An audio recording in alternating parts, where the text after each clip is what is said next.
Well, I do think the Lakers are the favorite and then Cleveland second. I think Philadelphia would be third. And I think because, as you were saying earlier, I think there's two main factors in his decision. One is the ability to compete and try to win championships. And two is his family. You know, his son's about to go into the 8th grade. So I think he wants his next move to be somewhere they can settle throughout high school for his kids, or at least his oldest kid, and somewhere they probably have some type of roots. In L.A., they have, you know, they've lived there in the summers. They have houses there. So they have roots there.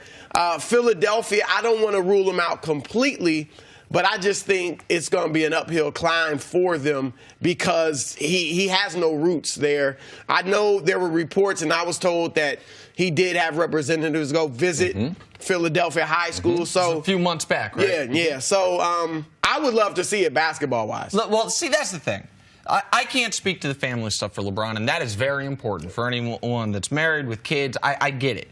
But for everything that doesn't have anything to do with the family, Philly is the best place. Basketball-wise, I'm so sick of people saying it's a bad fit. Oh, they don't have enough shooting. They're going to have more shooting than Cleveland did. I know that. Cleveland had the worst backcourt play in the NBA this year. They're going to have better shooting than Cleveland did, and LeBron is certainly better shooting than Cleveland did in the postseason when LeBron averaged 34, 9, and 9 and took that team to the finals. So basketball-wise, the defense would be monstrous. The pick and roll with him and Embiid, or the pick and roll with him and Simmons, or the pick and roll with Simmons and him, like depending on how you want to do it, would be so hard to guard. How about legacy-wise? You want to take a third team to the finals. You want to maybe make 10 consecutive NBA Finals, tying Bill Russell's record. Maybe you could go even more than that. Really? Absolutely. Because I see it as he could carry them potentially to championships while he's still the best player in the world. Well, that was the third He could do the Miami thing. Four straight. Well, absolutely. Yeah. But the other, so basketball-wise, legacy-wise, and how about longevity? Yep. When he gets there, he's the best player. Embiid's the second best. Simmons third best. In a few years, maybe Embiid's the best. In a few years after that, LeBron could be the third best player on a team, speaking of family, if he really is trying to hold on long enough to see if there's a chance that his son, who's in 8th grade, could make the league while he's still there. For all those reasons, Philly's the best fit, aside from the family. I think the fact that we know, in knowing people close to the situation, that there is no perfect fit. There are people that want him in the inner circle to play for the Lakers. But it's not perfect. You look at all the other trade options. They're not perfect. Philadelphia, not only from a basketball standpoint, from a location standpoint. LeBron, if he wanted his family, because I know there's a strong pull on him to stay in Ohio, it'd be easy for him to set up some type of situation, living situation in Philadelphia and still be able to see the family and have the family in Cleveland. So them being the closest from a location standpoint, you have to consider that it's the best basketball fit.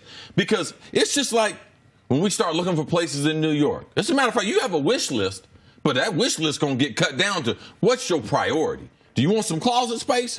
You want to be close to the highway, close to the subway system, close to restaurants and things like that? So LeBron is going to have to make some type of compromises, and I believe those compromises can be made in Philadelphia. That's a great point, and what you meant about it's close enough to Ohio where you could do that. And I do think basketball-wise, this is even better than if he and Kawhi or he and Paul George went to the Lakers. I agree. That would be good, too. Yes. Don't get me wrong, but that's in the West. In the East, it'd be so much easier. And as you said, in the GOAT arguments down the line, even if he doesn't win 6, if he can say he went to 11 straight or 12 and what if he went overall to the finals with 5 different coaches? Years? He's already been to the finals with 4 coaches. What if he goes to the finals with 5 coaches, 3 franchises, wins at least 1 ring with 3 franchises? Like, that is, now we're talking. He's like 5 coaches.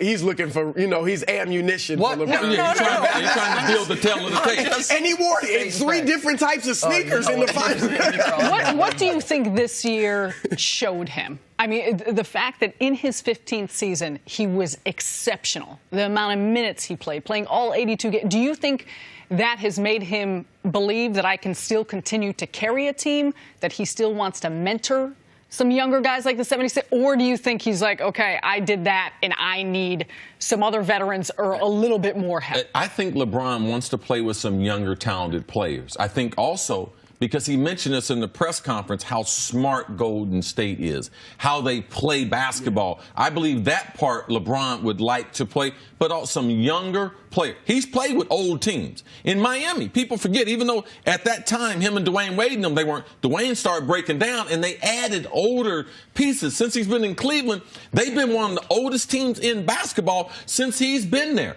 I just think the fact that Philly will have a pull on him because of a lot of the other things we talked about, but in no other place is there a Joel Embiid. Yep. Is there no other place like Kobe where you can throw the ball into the post and say, big man, go to work? And I believe that old-fashioned type of basketball will have a pull on LeBron because, man, you get to those playoff situations and you got a guy that you can go into the paint. There is no one in the NBA who has someone like that. Yep. So I believe those things will have a pull on LeBron also. And if I look at LeBron in that lineup, now, I don't know if they could beat Golden State or not, but I think there's a formula there because of Embiid. How in the world are you going to go small against Embiid? He would destroy Draymond Green and against in their length. And that's the thing is, like, yeah, because Simmons, LeBron, Sarich is 6'10". Like, this Covington's is where, 6'8". Now we're going to get back to your big people argument. They're ginormous. They're like the German World Cup team. And have some good shooting. So how can you beat Golden State, right? If we just want to do the championships thing, right? How can you beat Golden State? Where do you have to take advantage? How about rebounding? Yep. Offensive rebounding. Mm-hmm. When the Cavs won the title in 2016, that's what made Tristan Thompson so valuable. Man, when LeBron of your big three guys is the littlest guy, like of your best three players, and what about a top 5 defense? And the defense would be swarming. I mean, we know last year Philadelphia, they're a top 3 defense without LeBron. Him. And I gotta say this, and I like Zaire Smith, but Mikal Bridges was a shooter. 43% from 3. Zaire Smith's more of an athlete. I believe that their intention is to have him try to be like a Jaylen Brown, where you can teach him to shoot and he's got everything else. But that trade, that was a little bizarre to me because I just thought Bridges, they need shooting. If they can't bring back Redick, they're going to need some more shooting. Bridges' mother also thought that it was a bizarre That was heartbreaking. That was heartbreaking. One of the most special moments turned upside down. Chris, thanks so much for being here. We appreciate it. Thanks for watching. Subscribe here to get the latest from the show. Also, be sure to check out more of the best clips from First Things First, or go watch a few segments from our other shows.